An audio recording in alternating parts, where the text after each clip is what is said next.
कहानी की शुरुआत एक बहुत अजीब और डार्क सीन से होती है, जहां एक आदमी इतना नीचे गिर जाता है कि वो सीधे एक खतरनाक सांप वाली डायन के ठिकाने में पहुंच जाता है। वो उससे कहता है कि उसे काली ताकत चाहिए, बदले में जितना पैसा मांगे देगा। डायन पैसे नहीं मांगती, बल्कि एक शर्त रखती है, अपनी सबसे प्यारी चीज की कुर्बानी दो। आदमी बस 2-3 सेकंड सोचता है और बिना किसी पछतावे के अपनी ही बीवी को मार देता है, उसकी लाश नदी में फेंक देता है, फिर 1 घंटी बजाता है और उसी के साथ काले जादू की रस्म पूरी हो जाती है। और ये पहली बार नहीं था, इससे पहले भी वो सत्ता के लिए एक खतरनाक काले जादूगर के साथ मिलकर अपने ही देश को बर्बाद करने की साजिश कर चुका था। अब सीन शिफ्ट होता है बड़े लेवल पर, जहां इंसान और जादूगर सालों से शांति से रह रहे थे, लेकिन एक नाम सब कुछ बदल देता है, मोड्रेड। मोड्रेड खुद को जादूगरों का रक्षक बताता है, लेकिन असल में उसे सिर्फ ताकत चाहिए होती है। वो शहरों पर कब्जा करता है, लोगों को मारता है और अब वो एक विशाल दैत्य को कंट्रोल करके इंसानों के आखिरी किले टामेलो पर हमला कर रहा होता है। सीन पूरी तरह वॉर में बदल जाता है। दैत्य एक बड़े लोहे के गोले से किले को तोड़ने की कोशिश करता है। सैनिक मर रहे होते हैं, हर तरफ अफरा तफरी मची होती है। ऊपर खड़ा राजा ये सब देख रहा होता है, उसके अंदर गुस्सा उबल रहा होता है, लेकिन वो घबराता नहीं। वो एक खास तलवार मंगवाता है, जिसे महान जादूगर मेर्लिन ने खुद बनाया था, ताकि मोड्रेड को रोका जा सके। राजा का अपना भाई ही गद्दार निकलता है। वो डरता है कि कहीं उसकी सच्चाई सामने न आ जाए, इसलिए वो राजा को रोकने की कोशिश करता है, लेकिन राजा सब समझ चुका होता है। फिर भी उस वक्त उसकी पहली प्राथमिकता जंग होती है। वो एक शॉकिंग फैसला लेता है, अपना ताज अपने ही गद्दार भाई को सौंप देता है और खुद सफेद घोड़े पर सवार होकर जंग के मैदान में उतर जाता है। अब कहानी पूरी तरह एक एपिक बैटल में बदल चुकी होती है। राजा चारों तरफ देखता है और अंदाजा लगाता है कि मोड्रेड कहीं उस दैत्य के ऊपर छुपा हुआ है। तभी अचानक दैत्य किले के बाहर का पुल तोड़ देता है, लेकिन राजा इसी मौके को अपने हक में इस्तेमाल करता है और सीधा आगे बढ़ जाता है। कहानी इस मोड़ पर पहुंचती है जहां राजा सीधे दैत्य की पीठ पर बने ठिकाने तक पहुंचकर मोड्रेड का सामना करता है। नीचे जंग जारी होती है, लेकिन ऊपर असली मुकाबला शुरू होता है। मोड्रेड को यकीन होता है कि एक इंसान उसका कुछ नहीं बिगाड़ सकता, इसलिए वो अपने काले जादू से राजा को जलाकर खत्म करने की कोशिश करता है, मगर इस बार उसकी चाल काम नहीं करती। जैसे ही राजा पवित्र तलवार पकड़ता है, उसमें नीली रोशनी चमकने लगती है और उसका रूप ही बदल जाता है। अब मोड्रेड भी समझ जाता है कि ये कोई आम लड़ाई नहीं है, इसलिए वो अपने बचाव में आग की दीवार खड़ी कर देता है, लेकिन राजा उस दीवार को चीरकर आगे बढ़ जाता है। लड़ाई अपने चरम पर पहुंचती है और आखिरकार मोड्रेड मारा जाता है। उसकी मौत के साथ ही दैत्य उसके कंट्रोल से आजाद हो जाता है और ऊपर मौजूद हमलावर नीचे गिरकर खत्म हो जाते हैं। धूल बैठने के बाद राजा टूटी हुई पुल के पार खड़ा नजर आता है, जिंदा और विजेता। लेकिन किले के अंदर बैठा गद्दार ये सब देखकर अंदर ही अंदर जल रहा होता है। खतरा खत्म होने के बाद दरबार लगता है, जहां जादूगरों और इंसानों के रिश्ते पर बहस छिड़ती है। कुछ लोग कहते हैं कि पहले की तरह शांति कायम रखनी चाहिए और मेरलिन की मदद को याद रखना चाहिए, जबकि वॉर्टिगन इसका विरोध करता है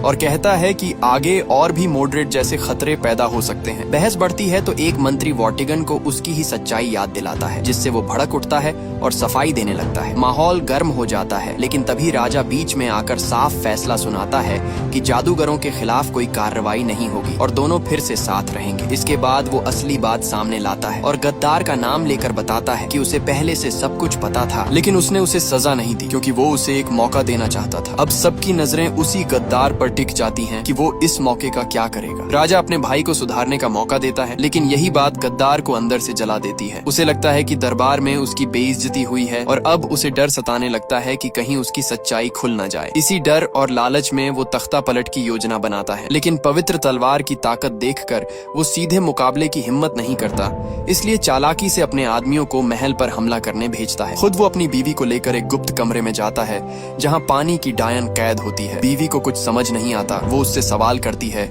लेकिन जवाब देने के बजाय वो उसे गले लगाता है और अगले ही पल खंजर से मार देता है। मरते वक्त भी उसे सच्चाई का पता नहीं चलता और उसी कुर्बानी के बदले गद्दार को काली ताकत मिल जाती है। उधर महल में अफरा तफरी मच जाती है, सैनिक आपस में ही लड़ने लगते हैं, हर तरफ हमला हो रहा होता है। राजा हालात समझते ही रानी को जगाता है और कहता है कि वो बेटे आर्थर को लेकर तुरंत निकल जाए। तीनों किसी तरह बचते बचाते किनारे तक पहुंचते हैं, लेकिन वहां काले घुड़सवार उनका रास्ता रोक लेते हैं। इससे पहले कि राजा कुछ कर पाता, रानी को मार दिया जाता है। गुस्से और दर्द में राजा पवित्र तलवार निकालकर लड़ाई शुरू करता है। तलवार की टक्कर से जबरदस्त ताकत निकलती है, लेकिन दुश्मन ज्यादा ताकतवर होता है। ऊपर से बेटे की चिंता में राजा पूरी ताकत से लड़ भी नहीं पाता और इसी बीच तलवार उसके हाथ से छूटकर दूर गिर जाती है, सीधे आर्थर के पास। आर्थर कुछ पल हिचकिचाता है, फिर तलवार उठा लेता है, लेकिन उसकी धार उसके हाथ को काट देती है और एक खास निशान छोड़ जाती है। उधर राजा कमजोर पड़ता जा रहा होता है, फिर भी वो आखिरी दम तक दुश्मन को रोकता है और चिल्ला चिल्लाकर आर्थर को भागने के लिए कहता है। जब उसे यकीन हो जाता है कि उसका बेटा सुरक्षित निकल गया है, तब वो चैन की सांस लेता है। आखिरकार काला घुड़सवार उसे घातक चोट देता है और मरने से पहले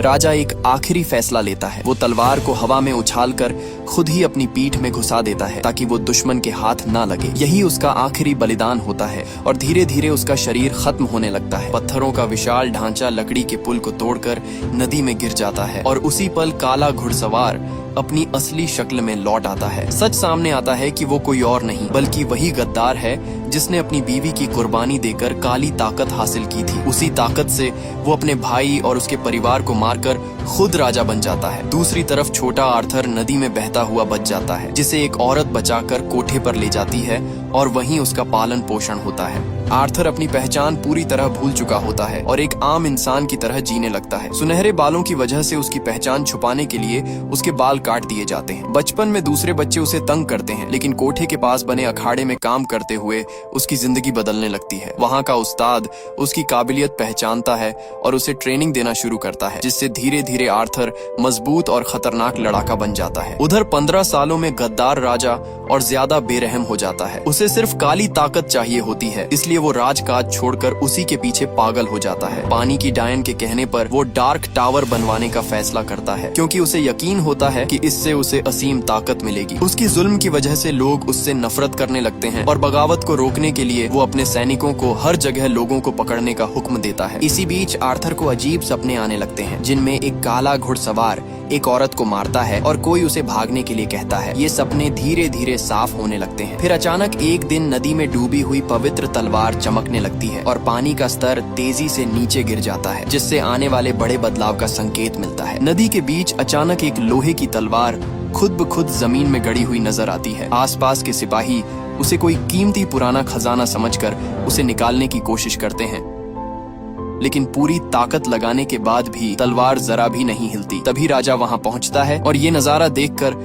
उसके चेहरे का रंग उड़ जाता है, क्योंकि वो जानता है कि इस तलवार को सिर्फ असली राजा ही निकाल सकता है। इसका मतलब साफ है कि असली वारिस वापस आ चुका है और अब उसका राज खतरे में है। राजा तुरंत उस रहस्यमयी औरत डायन के पास जाता है और पूछता है कि तलवार फिर से क्यों प्रकट हुई। डायन उसे समझाती है कि ताकत का संतुलन बदल रहा है और अब एक नई ताकत उभरने वाली है। लेकिन राजा को इन बातों से कोई फर्क नहीं पड़ता। वो गुस्से में कहता है कि उसने अपनी पत्नी की कुर्बानी दी थी, फिर भी क्या उसे सिर्फ 15 साल का राज ही मिलेगा। डायन बताती है कि गलती उसी की है, क्योंकि उसने पहले तलवार खो दी और असली राजा के वारिस को खत्म नहीं किया। अब अगर उसे अपनी गद्दी बचानी है तो उसे उस वारिस को ढूंढकर मारना होगा। राजा को शक होता है कि उसकी ताकत शायद कम पड़ जाए, तो डायन उसे फिर से किसी अपने की कुर्बानी देने को कहती है। लेकिन राजा एक चाल चलता है। वो पूरे देश में काले कवच वाले सैनिक भेजता है और हर जवान आदमी को उस तलवार को खींचने के लिए मजबूर करता है। उसे पता है कि जो भी तलवार निकाल लेगा वही असली राजकुमार होगा। उधर असली राजकुमार आर्थर को अपनी असली पहचान का कोई अंदाजा नहीं होता। बचपन में बचने के बाद उसे एक औरत पाल पोस कर बड़ा करती है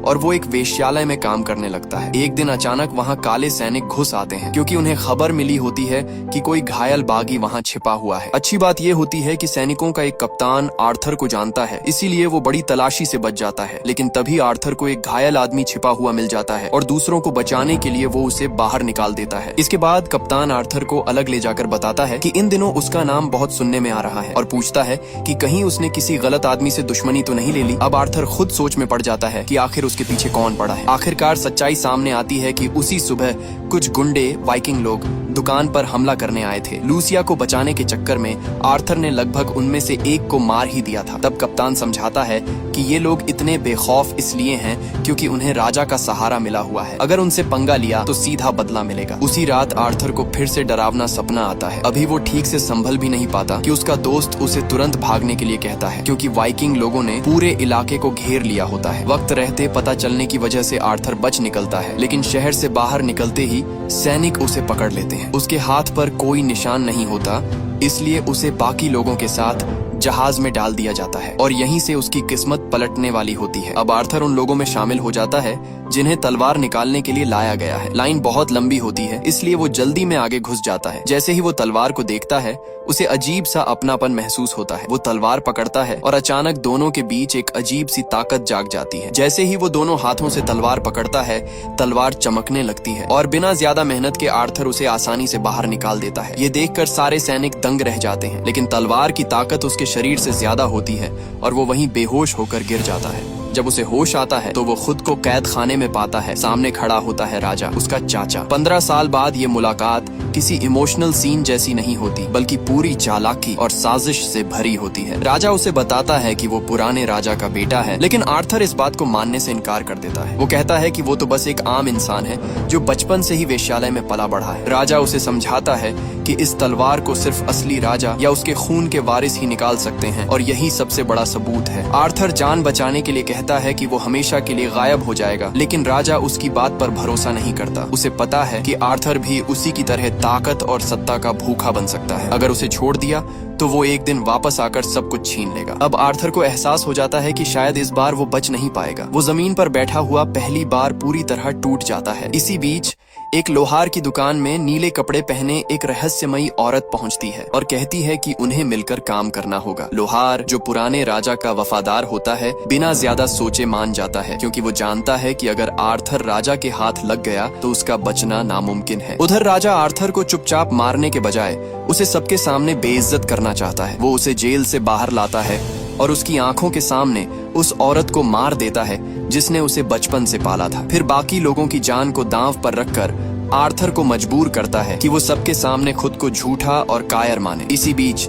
जब उसे फांसी दी जाने वाली होती है, तभी अचानक डायन जादू शुरू करती है। आसमान से बाज नीचे आकर हमला करने लगते हैं। घोड़े और कुत्ते बेकाबू हो जाते हैं और पूरा माहौल अफरा तफरी में बदल जाता है। इस मौके का फायदा उठाकर बगावती लोग आर्थर को छुड़ा लेते हैं और तलवार लेकर भाग जाते हैं। सैनिक पीछा करते हैं, लेकिन वो लोग पहले से प्लान बनाकर समुद्र में कूद जाते हैं और बच निकलते हैं। बाद में आर्थर को उनके ठिकाने पर लाया जाता है, जहाँ उसकी मुलाकात उसी आदमी से होती है जिसे उसने पहले सैनिकों के हवाले किया था। वो अब आजाद है और बगावत का हिस्सा बन चुका है। आर्थर साफ कह देता है कि उसे इस लड़ाई से कोई मतलब नहीं, वो बस अपनी पुरानी जिंदगी में वापस जाना चाहता है। लेकिन बगावती जानते हैं कि बिना उसके ये जंग जीती नहीं जा सकती। जब उसे तलवार पकड़ाई जाती है तो उसके दिमाग में फिर वही डरावनी यादें आने लगती हैं और वो दोबारा बेहोश हो जाता है। डायन उसके दिमाग में झांकती है और पता चलता है कि बचपन में उसने अपने माँ बाप की मौत देखी थी और वही काला योद्धा उसकी सबसे बड़ी डर बन गया है। अब डायन बताती है कि अगर आर्थर को सच में राजा बनना है तो उसे अपने डर का सामना करना होगा। इसके लिए उसे एक खतरनाक जगह, अंधेरी दुनिया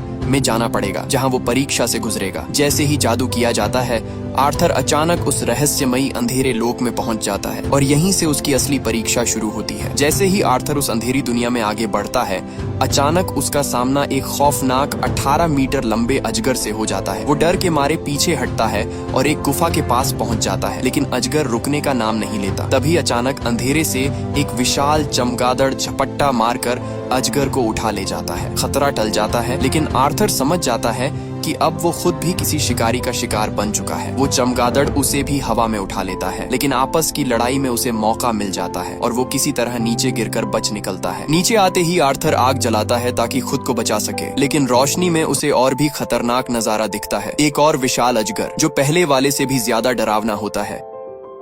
किस्मत से वो उस वक्त हमला नहीं करता और आर्थर वहां से निकल भागता है। पहाड़ का रास्ता खतरनाक देखकर वो पानी के रास्ते जाने का फैसला करता है, लेकिन वहां उसे कुत्ते से भी बड़े चूहे मिल जाते हैं। हर तरफ मौत का खतरा झेलते हुए आखिरकार वो अपनी मंजिल तक पहुंच ही जाता है, लेकिन यहाँ भी सुकून नहीं मिलता। धुंध में छिपे भेड़ियों का झुंड उसे घेर लेता है। उनकी आंखें हरी चमक रही होती हैं और साफ पता चल रहा होता है कि वो बहुत भूखे हैं। उसी वक्त आर्थर पवित्र जगह तक पहुंचता है, तलवार को दोनों हाथों से पकड़कर वहां रखता है। तलवार की ताकत से न सिर्फ भेड़िए पीछे हट जाते हैं, बल्कि आर्थर की खोई हुई यादें भी वापस आ जाती हैं। उसे सच पता चलता है, उसके माता पिता का कातिल कोई और नहीं बल्कि उसका खुद का चाचा राजा है। इस परीक्षा को पार करने के बाद आर्थर वापस असली दुनिया में लौट आता है। डायन उसे बताती है कि राजा अब एक अंधेरा टावर बना रहा है और जैसे जैसे वो टावर ऊंचा होता जाएगा, उसकी ताकत भी बढ़ती जाएगी। अगर वो पूरा बन गया तो राजा को अजेय ताकत मिल जाएगी। फिर कहानी 15 साल पहले की तरफ जाती है, जब इंसानों और जादूगरों के बीच जंग हुई थी। उसी दौरान राजा ने एक खतरनाक जादूगर से हाथ मिलाया था ताकि वो पुराने राजा को हराकर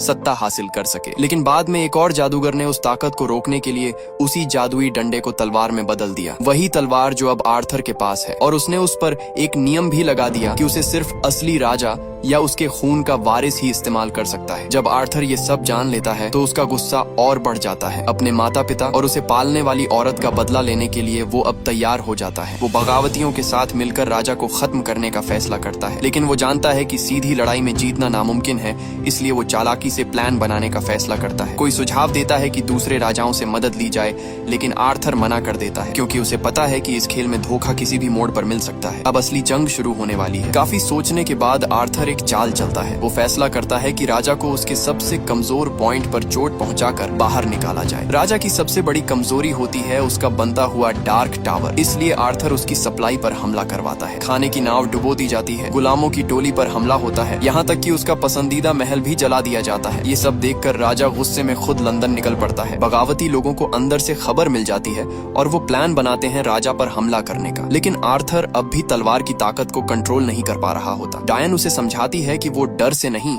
बल्कि सच्चाई से भाग रहा है, और जब तक वो खुद अंदर से इसे स्वीकार नहीं करेगा तब तक तलवार उसकी नहीं बनेगी। 3 दिन बाद राजा सच में आता है। आर्थर और उसके साथी नदी किनारे छिपकर इंतजार करते हैं। जैसे ही मौका मिलता है तीर चलाने की तैयारी होती है, लेकिन आर्थर को कुछ गड़बड़ लगती है और वो सबको रोक देता है। पता चलता है कि वो असली राजा ही नहीं था बल्कि एक चाल थी। नकली आदमी को आगे रखकर असली राजा पीछे छिपा हुआ था। दरअसल राजा को पहले से ही पता था कि उसके बीच कोई गद्दार है, इसलिए उसने ये जाल बिछाया था ताकि सारे बगावती एक साथ फंस जाएं। अब हालात बिगड़ जाते हैं। चारों तरफ से सैनिक घेर लेते हैं और आर्थर को अपने साथियों के साथ लड़ते हुए पीछे हटना पड़ता है। वो लोग भागते हुए एक पुराने ट्रेनिंग वाले अड्डे अखाड़े में घुस जाते हैं और वहां से निकलने का रास्ता ढूंढते हैं, लेकिन राजा ने पहले से ही पूरा जाल बिछा रखा होता है। तीरंदाज हर तरफ से हमला करने लगते हैं। आर्थर नहीं चाहता कि उसके कारण बाकी लोग मारे जाएं, लेकिन वहां मौजूद सभी लोग खुद लड़ने के लिए तैयार हो जाते हैं क्योंकि वो भी राजा की जुल्म से तंग आ चुके होते हैं। तभी लड़ाई के बीच डायन को पकड़ लिया जाता है। ये देखकर